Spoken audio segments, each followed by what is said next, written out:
June of 2011 was the start of an amazing summer. The relief of not having to worry about school or grades for the next 3 months was incredible. The blazing heat, the ice-cold water in my pool, it was just perfect. That was until I found out I was going to be in for a huge surprise. Within 1 week, I arrived in the glorious state of California.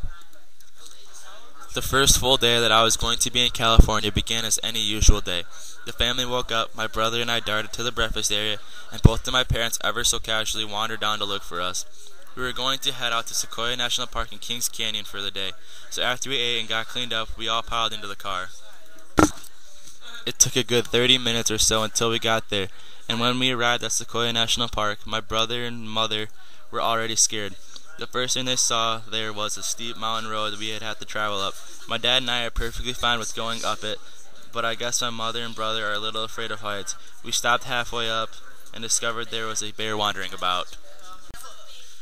We looked at it real quickly and then it ran off into the bushes rather close to me. My whole family and I were a little shocked by this incident, but we figured it wouldn't happen again. We thought wrong.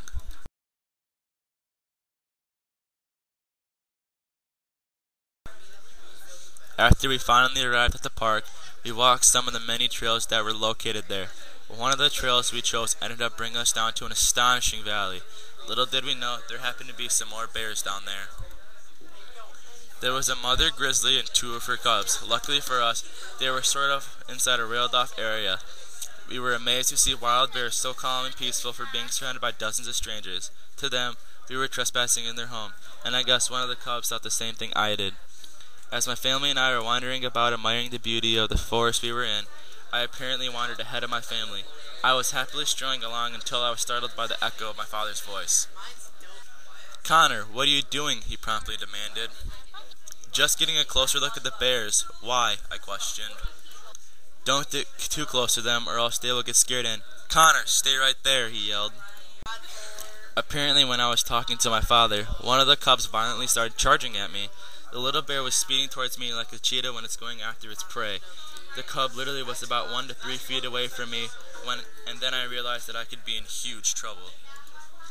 "Oh my God, what do I do? Is the bear going to attack me?" was my first response. "No, but the mother might. You're never supposed to get between a mother bear and her cubs," shouted my dad. That was when I realized I could be attacked. If the bear would have called out to its mother, I could have had a couple 100-pound grizzly bear come at me and possibly kill me.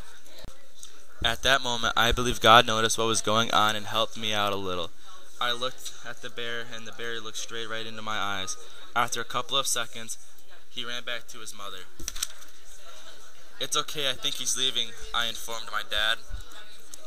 "Alright, hurry and get back over here," he instantaneously instructed me. "No problem," I replied. "On my way." After I got back to my parents, I was given a quick and firm reminder not to go ahead of them anymore. Of course, I agreed with them. For the rest of that day, we saw no more bears or any other dangerous animals. We had a good first day, and the rest of the trip out there was great. Still to this day, whenever I hear about or see a bear, I'm constantly reminded of the time when I was almost attacked. It's not the animal I'm afraid of. It was the imminent danger that still haunts me.